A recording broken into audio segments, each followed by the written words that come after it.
Orang tua Afif Maulana alias AM, bocah berusia 13 tahun yang tewas diduga disiksa oleh oknum polisi di Padang, tidak terima dengan klaim Kapolda Sumbar.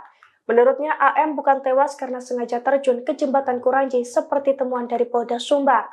Orang tua AM pun kini mengungkapkan bukti dugaan penganiayaan yang dilakukan oleh oknum polisi tersebut.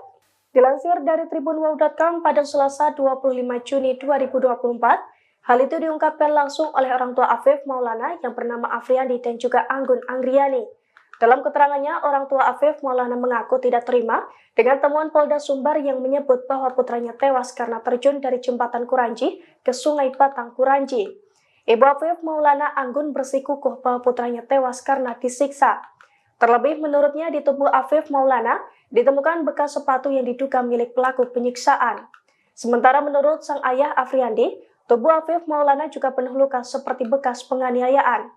Dalam kesempatan itu, Afriandi pun mengungkapkan kesaksian dari teman Afif Maulana yang saat itu bersama dengan putranya, di mana putranya saat itu dikejar dari arah Balai Baru di sebelah kiri jembatan.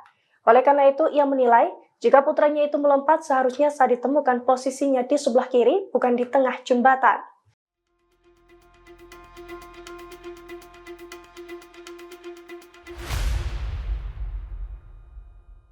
Download Tribun X sekarang, menghadirkan lokal menjadi Indonesia.